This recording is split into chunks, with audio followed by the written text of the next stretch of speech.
Hello, hello, good morning, good afternoon, good evening, wherever you're watching me from. Come on in, come on in. We are talking about the D4vd hearing, and we are just going to take a look at days 1 to 3 and talk about what was revealed, what is going on. For those people on here that do not know anything about this case, singer D4vd, whose real name is David Anthony Burke, is accused of ending the life and dismembering 14-year-old Celeste Rivas Hernandez. Her remains were discovered in September 2025 inside the front trunk of his Tesla, of a Tesla that's registered to him. Okay, so that's a nutshell. Prosecutors allege Burke had an illegal sexual relationship with Celeste and ended her in April 2025 to prevent her from exposing the illegal sexual relationship. They have also presented DNA evidences, electronic records, and purchases, including chainsaws, body bags as evidence. David has pleaded not guilty, and his lawyers are challenging the investigation and the forensic testing. So a preliminary, oh my God, I can't even talk. A preliminary hearing is underway, has begun. We are on day 3 of that preliminary hearing, and it is to determine whether there is enough evidence for the D4vd to stand trial. So, as it is, no verdict has been reached. Good morning, good afternoon, good evening, wherever you are watching from. Come on in, come on in. Let me know where you are watching from. And yeah, let's just know where you are watching from. So, what we are going to be looking at now is a detailed fact-checked breakdown of day 1 to 3. I've been trying to cover this case. It's been a while coming, but this time I said I'm going to be on top of it. I'm going to cover it. This case involves a a musician who is of age and a young girl, a minor. Okay, so here's a detailed fact check breakdown of days 1 to 3 of the D4vd preliminary hearing, covering July 21st to July 26th, 23rd, which is today. Now, I want us to understand that this is not the trial. Okay, Judge Charlene F. Almedi is deciding whether prosecutors have shown enough probable cause to send D4vd David Anthony Burke to trial. So he has said he has pleaded not guilty, and the allegations against him have not yet been proven beyond a reasonable doubt. Now, uh, let's look at the prosecution's overall case. The LA County District Attorney's Office has alleged that D4vd met Celeste Rivas Hernandez online when she was 11. They also say that their relationship became sexual when Celeste turned 13 and Burke was 18. April 2025, Celeste allegedly became angry about Burke's involvement with other women and threatened to, expose their relationship. Thank you for being here. If you are here, please do like, and share. Subscribe to the channel. Thank you guys for being here. Okay. So she threatened to expose their relationship. And the prosecutors also alleged that Burke arranged transportation for Celeste to come to his Hollywood home on April 23rd, 2025. They also claimed that he laid in wait and fatally stabbed her shortly after she arrived. They also say that he later dismembered her body, placed her remains in a bag, and stored them in the front trunk of his Tesla. The prosecution also argues that he ended Celeste to protect his music career, worth millions of dollars, to prevent her from serving as a witness concerning the alleged SA.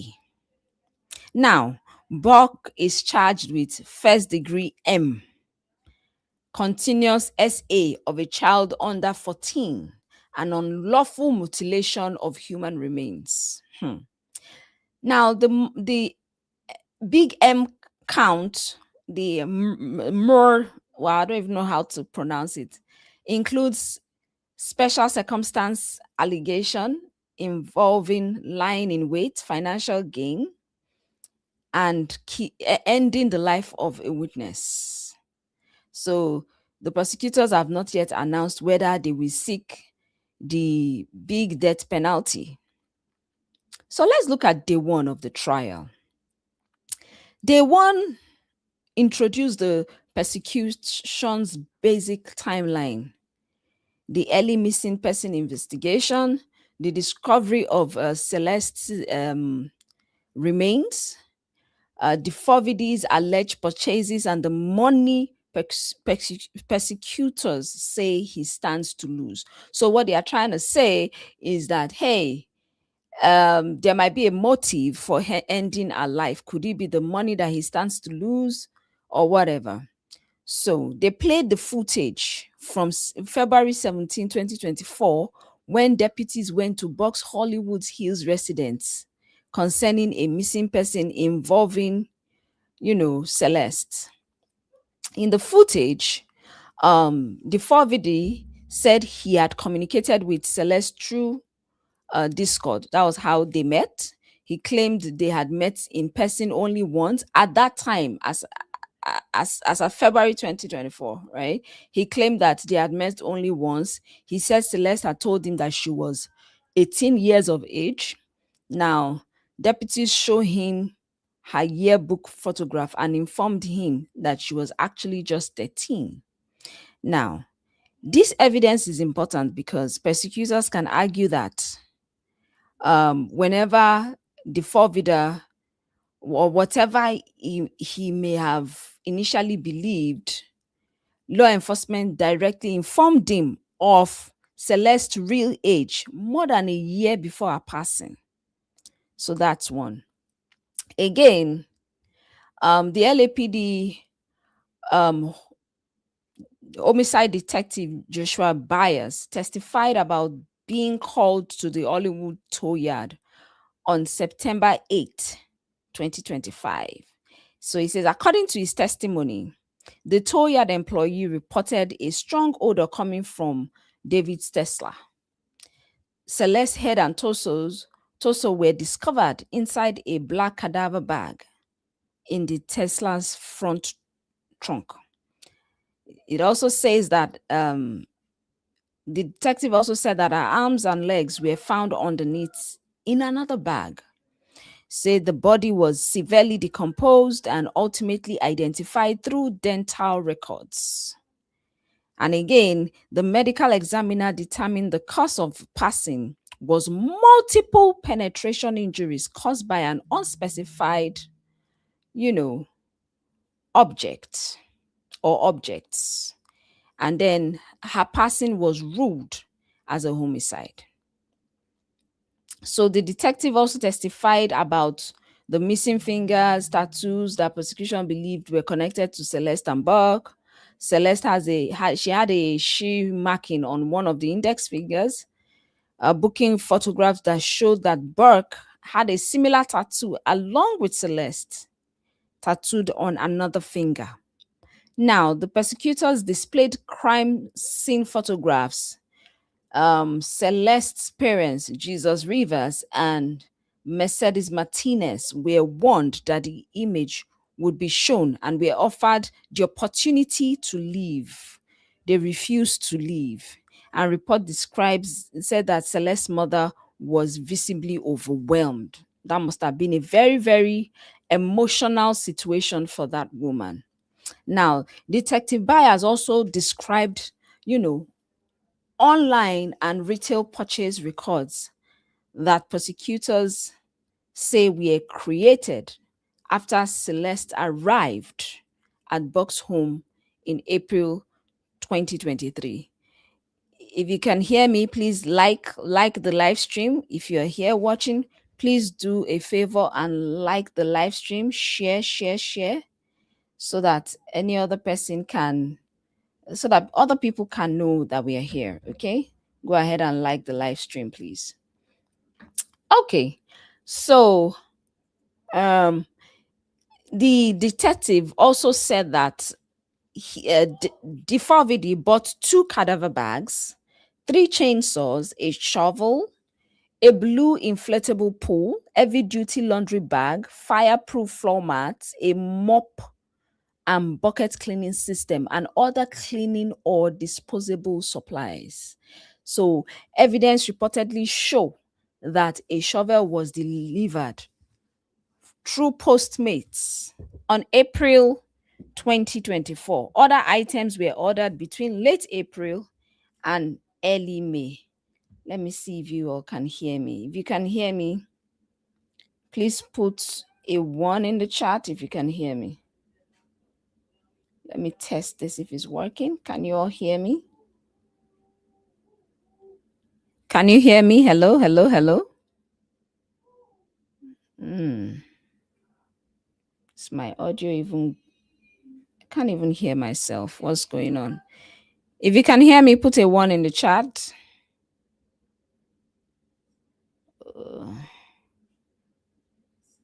Hello, hello, mic check, mic check. Okay, I can hear. Hello, hello. All right, so yeah, we are good. Okay, so what was I saying? So those were the things that he bought. He bought the cadaver bag and other cleaning and disposable supplies. And the evidence reportedly showed that a shovel was delivered through Postmates. So the investigator said some purchases were made under the name Trevion Davis and Victoria Mendes. Most of the items were reportedly found in Buck's garage, but one Makita chainsaw, allegedly ordered from Home Depot, was never recovered. Wondering why, how? An unopened burn box incinerator purchased late in July was reportedly found behind a piano inside the residence. OMG. Prosecutors argue that the timing and nature of these purchases support their theory that Burke dismembered and attempted to conceal Celeste's remains. The defense has not conceded that these items were used in the crime. So they've not yet said, oh, these items were used in the crime. Please go ahead and give the live stream a like. So let's talk about the inflatable pool. The same detective Byers testified that pieces of the blue plastic were found with or around Celeste's remains. Prosecutors believe Burke used the inflatable pool to contain BLOOD while dismembering the body in the garage. Later, forensic testimony will attempt to connect plastic fragments recovered during the autopsy with cuts in the pool. Digital evidence reportedly showed that an iPhone associated with Buck and the iPhone was named Tranquilizer, last connected with the Tesla July 29, 2025.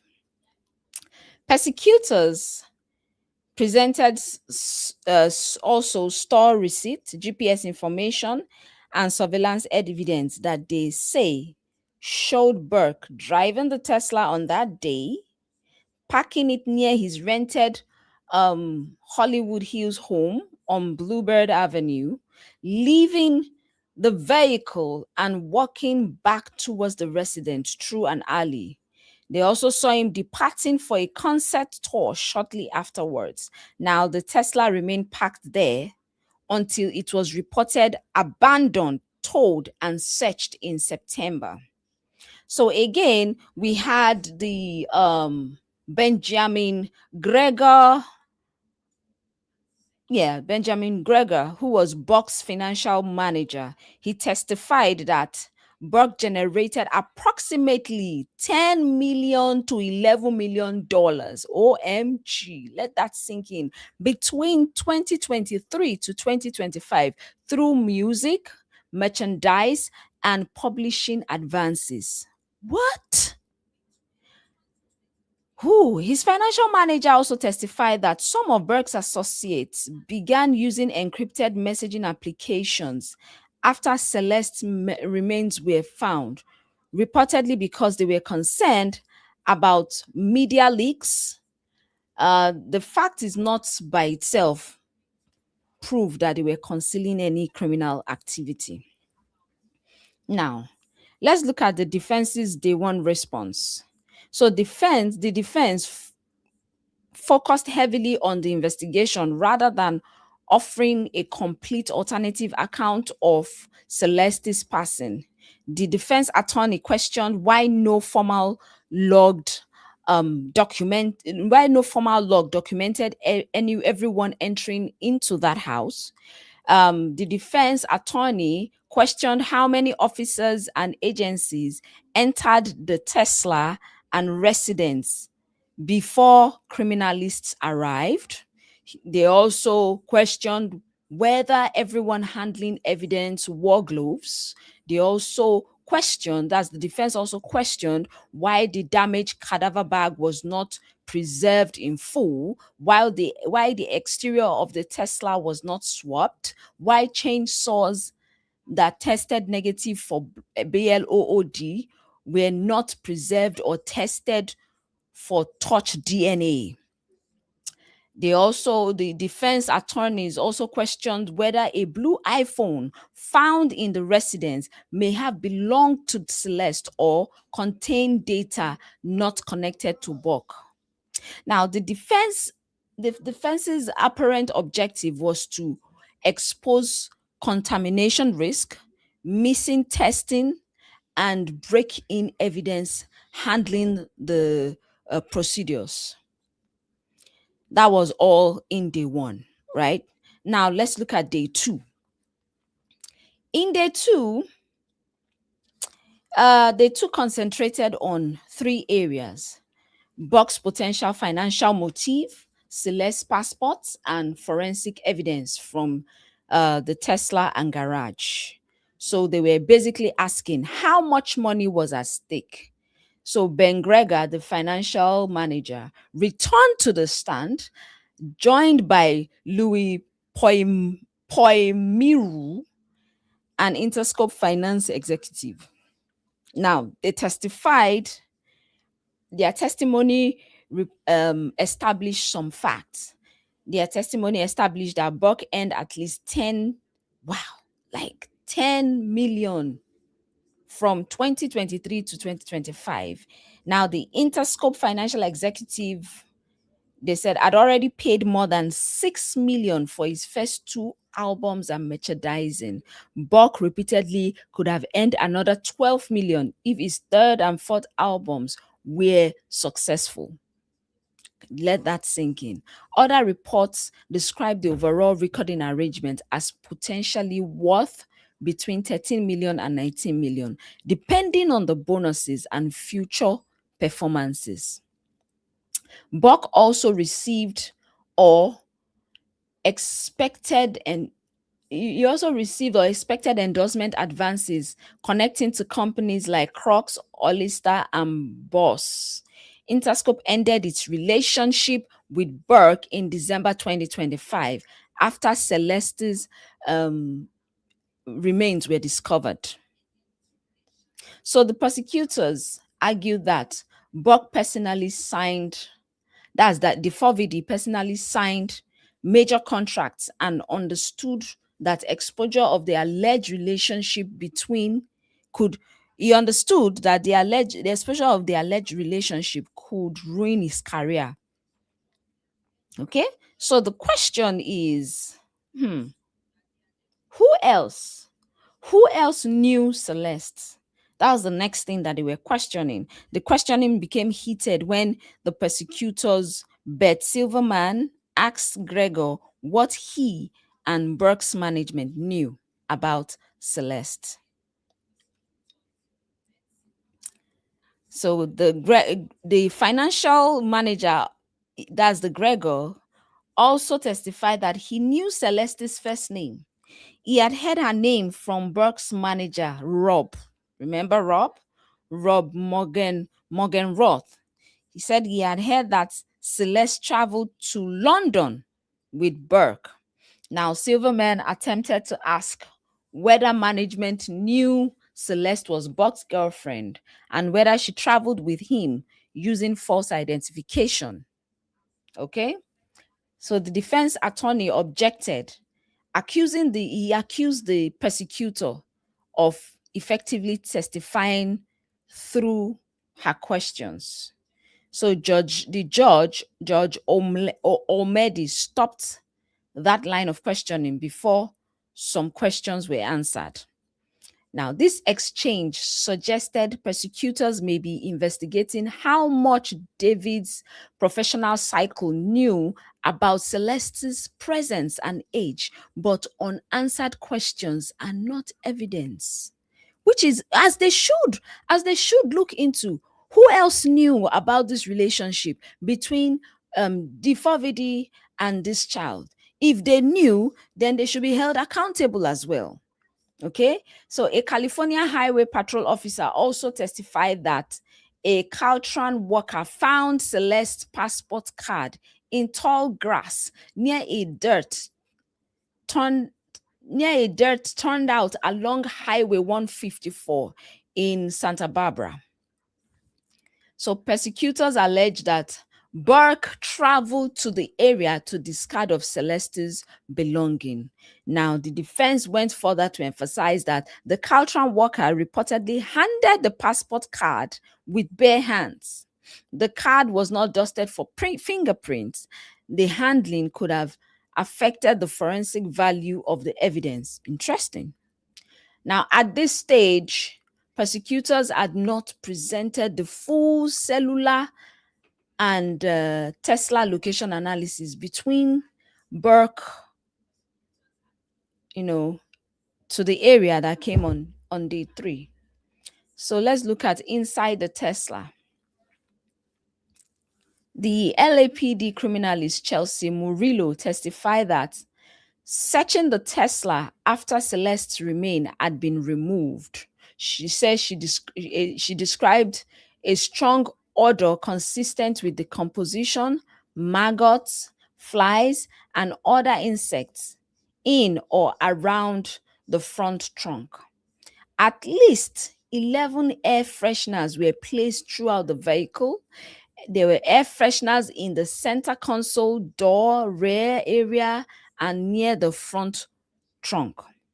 There were red stains in the vehicle that she collected as possible BLOD evidence. Now, the photographs were displayed in court reportedly that shows the stains and all of that. Now, the defense asked why investigators did not swab the Tesla's exterior or conduct more extensive touch DNA. Okay, that was what the defense, asked. But then the LAPD criminalist Chelsea Murillo said testing the exterior did not appear necessary at the time. Okay, so another LAPD criminalist, Lauren Wallace, testified about searching Burke's Hollywood Hills home. She said investigators found possible BLOD evidence on black rubber garage mats, the brick floor beneath the mats, a rowing machine, a green tarp, a Tesla charging plug or cable. She also saw BLOD evidence on garbage bags, cleaning wipes and fabric and all of that. And she used blue star, a luminol type chemical that glows when it reacts with some certain substances that are associated with BLOD. So the photograph of all of those things were also shown. However, blue star, they say, is a presumptive test, not a final DNA identification, and substance such as bleach can sometimes produce a reaction. So DNA testimony connecting the stains to Celeste, which was on day 3. Wallace also described, she described linear cuts or slits in the rubber mats. She described cuts in the blue inflatable pool, a dryer sheet rolled or folded inside the pool. She also talked about an order suggesting the pool had been cleaned, presumptive positive reaction on parts of the pool. Now let's move on to day 3, which is today, July 23rd. On day 3, we had some prosecution's strongest publicly disclosed evidence. They talked about a physical match involving the pool, location, the location data, and the DNA profiles were connected to Celeste. The LAPD trace analyst Lisa Lahendro, she testified that the inflatable pool had both straight and scallop cuts that appeared to have been made with a sharp object or tool. She also examined fragments recovered during the autopsy and reportedly concluded that some pieces physically fitted into missing sections of the pool like puzzle pieces. Many fragments were reportedly recovered from Celeste's leggings from her clothing. So the investigators also documented the hair fibers associated with the pool, black foam-like fragrances, shoe impressions on the pool underside, clothing that appeared to have been cut. Now, this does not independently identify who cut the pool, but it supports the prosecution's claim that the pool and Celeste remain were physically connected. So the medical examiner's witness testified that Celeste was identified through dental records. Because of decomposition and dismemberment, the identification process was difficult. According to them, at the examination, she was reported as approximately 5 feet 2 inches tall, weighing 71 pounds, although decomposition can affect postmortem measurement, which is a fact. If you're watching, please like the live stream so that other people can also watch. Okay, so we also have that the LAPD detective William Roeka, who specialized in cellular and technology analysis, presented records associated with 2 devices. So he presented records associated with Burke's cell phone and international cellular line connected to his Tesla.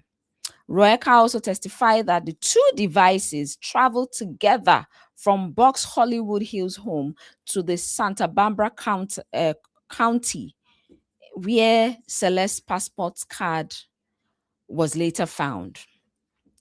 So the alleged trips were that April 23rd to 24th of 2025, hours after prosecutors believe that Celeste was ended, both devices traveled towards the Highway 154 area at approximately 12 a.m. Burke's phone allegedly called Celeste's number. The Tesla returned to LA by about 7 a.m. They also say that May 8th to 9th of 2025, both devices were again placed near the rural highway area overnight. We also have that May 31st, 2025, the device returned to the area. Tesla records reportedly showed a stop at an EV charging station before the vehicle returned to LA. Now, this evidence does not directly show what happened at the location, but prosecutors argue that the coordinated cell phone and Tesla movement connects Burke to the location, that's David, to the location where Celeste's passport was discarded. The LAPD DNA criminalist Samantha Tosh also testified that she compared DNA recovered from evidence with a reference profile developed from a sample token from Celeste.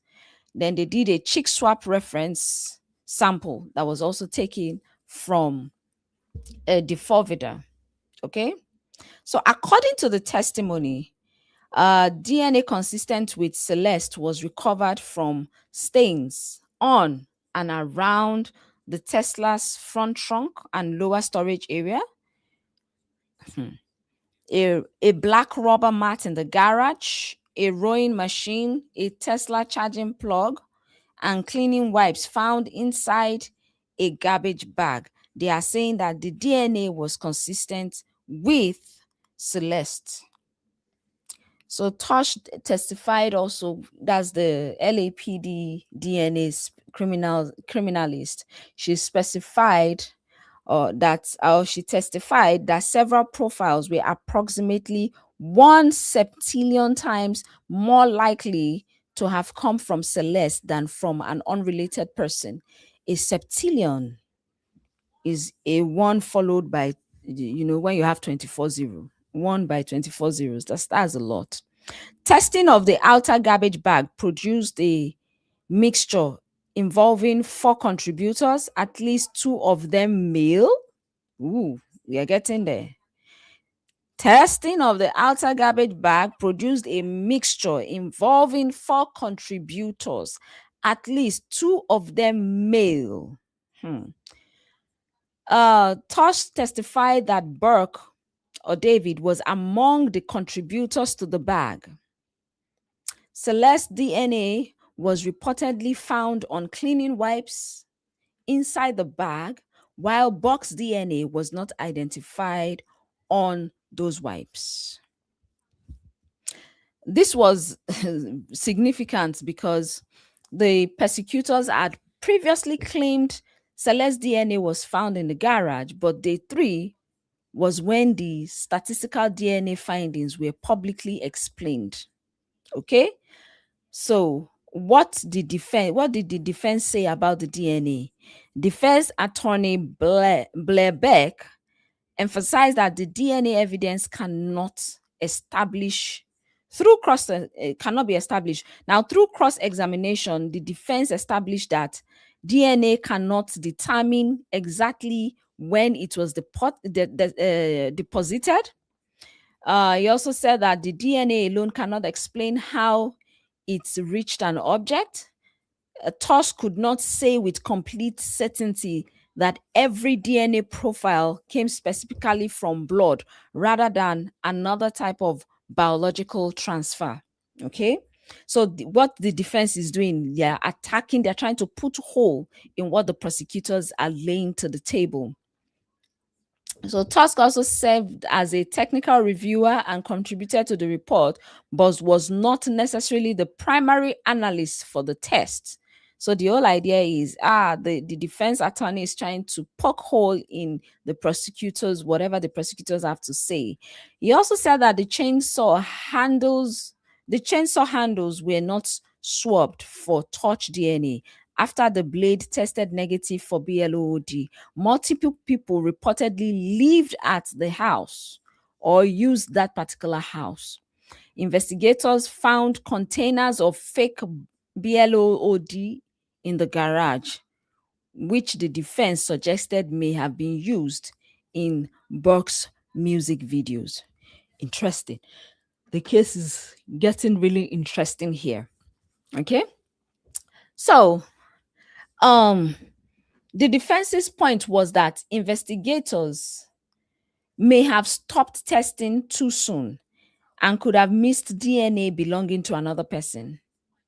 Now, Wallace, the lady, responded that the 4vd's DNA would naturally be expected throughout his own residence, although the defense noted that it was not the only one with access to that residence. Okay, so Judge Olmedo also addressed a blogger and a private investigator who were accused of leaking information from inside the courtroom. So remember that PI that was also reporting? Um, he was told to leave the courtroom. So the available, yeah. So as of the end of today, there was no ruling. No ruling has been issued on whether Buck could stand trial. Prosecutors, as at the end of today, had not finished presenting their witnesses. The prosecution had introduced evidence concerning the motive, concerning the digital purchases, the condition and the location of the body, the Tesla, David's garage, Celeste passports, cell location records, and DNA. Okay. Also, the defense had begun building a challenge around possible contamination, incomplete testing, multiple people having access to the residence, and the inability of DNA to establish when or how the material was deposited. And David continued to actually plead not guilty. So he's still in jail. He remains in jail without bail. His lawyers maintained that he did not end Celeste and was not the cause of her passing. So the most consequential day 3 developments were the reported physical match and all of that. Now, let's now do an analysis of this. What stands out to me most is that this is not a complicated love story. Not at all. It is a child safeguarding story. The court must determine whether the 4vd committed the crimes alleged by prosecutors. He has pleaded not guilty, and a preliminary hearing is not a trial. But we do not have to declare someone guilty. We don't have to declare someone guilty to examine the dangerous pattern surrounding the case. Number one, what I see here is if persecution timeline is accurate, Celeste was 11 when the communication began, and she was 13 when the relationship allegedly became sexual. Children can experience powerful emotions, which is real. They can believe that they are in love, which is true. They may feel matured. They may feel special. They may even feel chosen. But emotional intensity does not create an equal relationship between a child and an older person. An older person may have more experience, mobility, may have more money, may have influence, may have a lot of control over the circumstances. Now, that imbalance makes it much harder for a child to recognize manipulation, to recognize established boundaries, or for the child to live safely. A lot of children in this situation, most of them will feel chosen. Now, feeling chosen is not the same as being protected, especially when an older person gives a child romantic or sexual attention. The responsibility for the boundary rests with the older person, not with the child. In this case, we hear that he said that, oh, he didn't know that she was younger, that he thought she told him she was 18. Really? But the February 2024 body camera footage may be one of the most important parts of the hearing from a safeguarding perspective. Okay? Because David reportedly said that Celeste told him that she was 18, but the deputies have showed him her photograph and informed him that she was only 13. Now, the court will evaluate the evidence and they will tell us what happens afterwards. But from a life coaching standpoint, That encounter represents a clear decision point.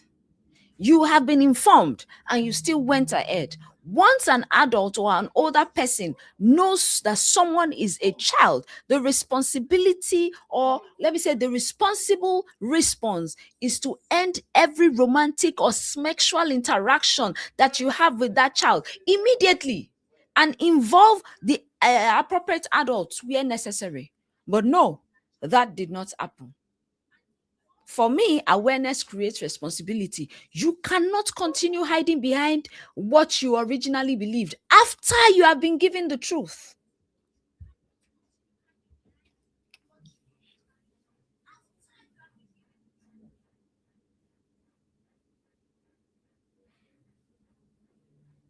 So, him saying that claim of false age, the alleged hidden communication, the false age claims, private travels, and fear that the relationship will become public all point to border warning sign of secrecy.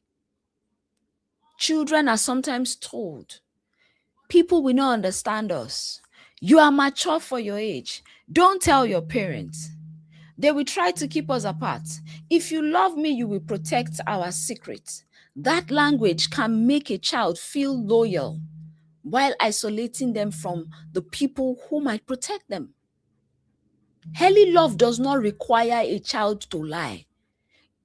Or let me say healthy love. It does not require a child to lie. It does not require a child to hide or use false identification or protect an adult's reputation. That is not healthy love, in my opinion.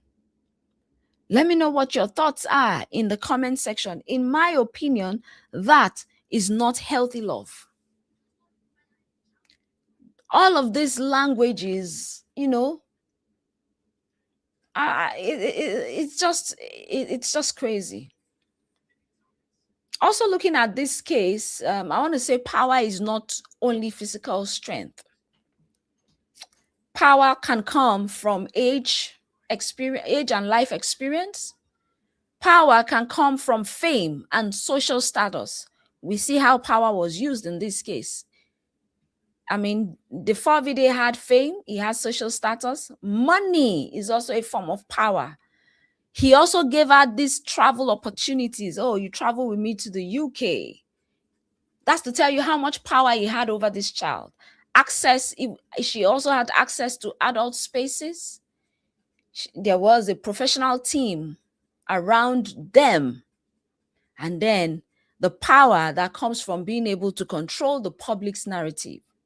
If the alleged relationship occurred, which we are all seeing that it did, Celeste was not meeting Burke from an equal position. She was not meeting the 4vd from an equal position. He reportedly had a growing music career. He had a considerable income and an adult support network. But she, Celeste, was a child. So the person with greater power always carries greater responsibility. The 4vd had more power and he carried more responsibility to end that relationship. Okay? I want to look at it from another angle. Let's look at it from reputation, which can become more important than even humanity, like in this case. Prosecutors allege that the 4vd ended Celeste because exposure of the relationship could destroy a multi-million-dollar career. That's motive right there. That motive remains an allegation and must be proven. It has to be proven. However, that motive raises an important life lesson. When protecting an image becomes more important than telling the truth, people can begin making crazy decisions, increasingly destructive decisions. Now, the patterns often look like this: a questionable choice that leads to secrecy. Secrecy creates fear of exposure. Fear now produces lies and control, and it also leads to the need to maintain control. So that need to maintain control can escalate. And we see how it's escalated here. Like, oh, I'm going to maintain control of the narrative about me. And in order to do that, I'm going to do this to you. Now, success without character is dangerous. Fame, money, and talent does not create emotional maturity. It does not create accountability. Neither does it bring about integrity. Hello, thank you for being here. At Extra Medical, you said Steve Fisher. What did you mean by Steve Fisher?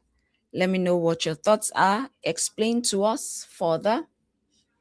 Okay, so this is my analysis. This is my take. We see that the hearing raised questions about what people in Burke's personal or professional circle may have known about this relationship. Some of these questions were not answered. So it will be unfair to accuse anyone without evidence. But there is still a valuable lesson here for parents, for managers, for friends, and for other adults. When you notice something is unusual, noticing it is not enough. You must be willing to ask questions. You must be willing to ask follow-up questions. If a child is repeatedly traveling with an older person, disappearing, receiving unexplained gifts, using secret accounts, that child is becoming isolated, we cannot dismiss those signs simply because the older person is famous or simply because the older person is wealthy or respected. No. Status should never silence safeguarding questions, especially when it has to do with a minor. It's easy for people to watch from the outside and ask, where were her parents? But that can become an unfair way of transferring responsibility away from the person accused of causing that harm. Yes, where were her parents? But we need to hold the people that are supposed to be held accountable. The truth is that children can actually hide online relationships. They can use private accounts. They can delete messages and resist parental intervention. People attempting to manipulate children may deliberately create distance between the child and their family. Like in this instance, we see her, she's always running away. The healthier question is not why didn't the family control her?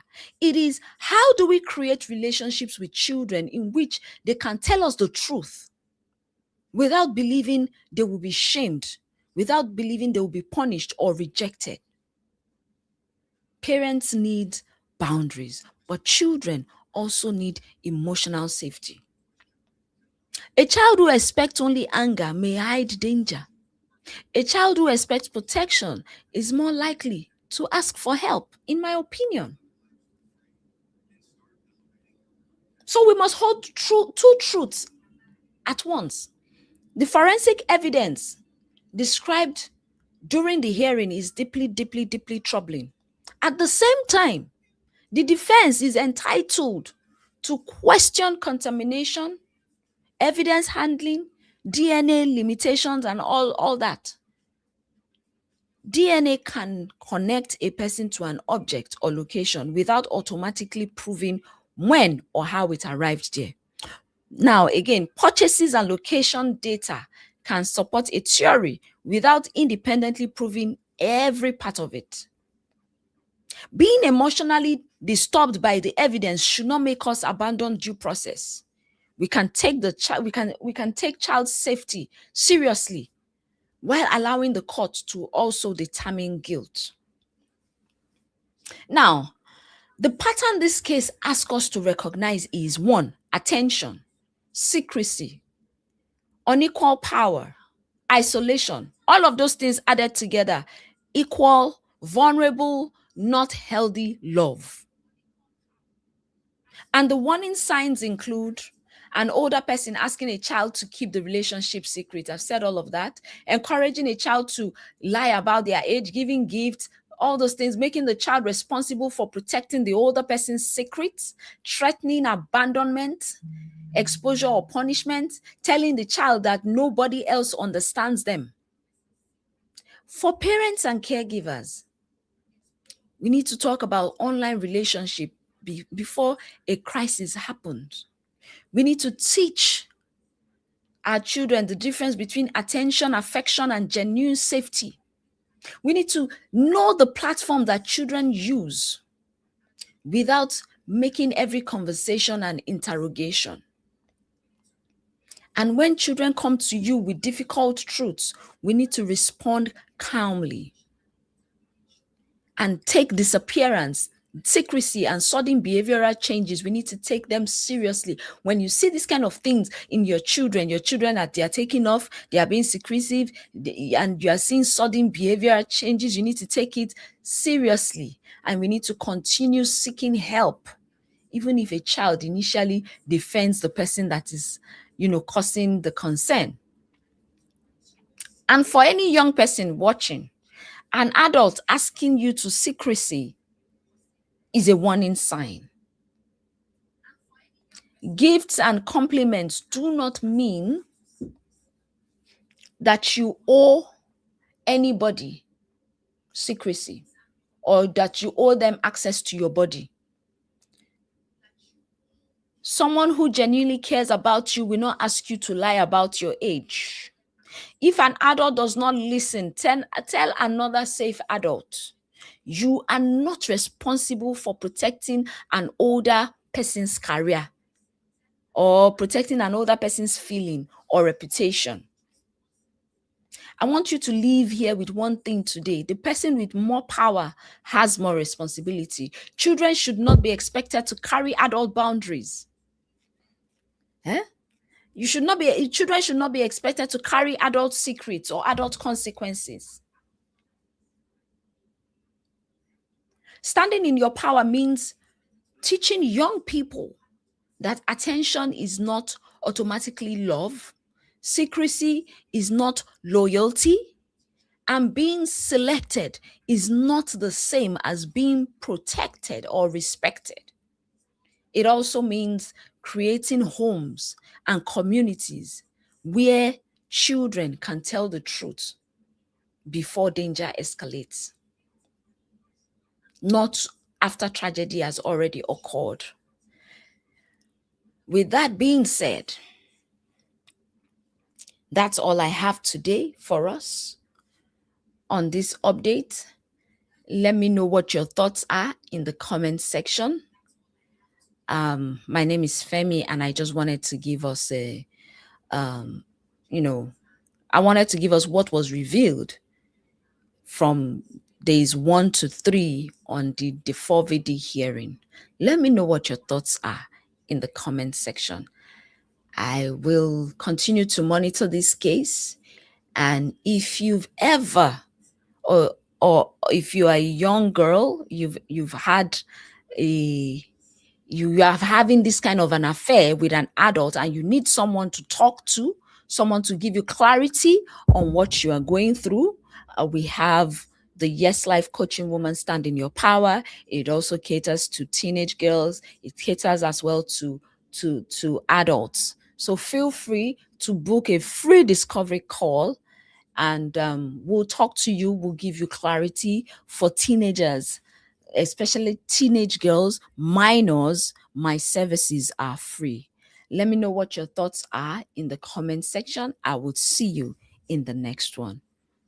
Bye-bye. Bye. Take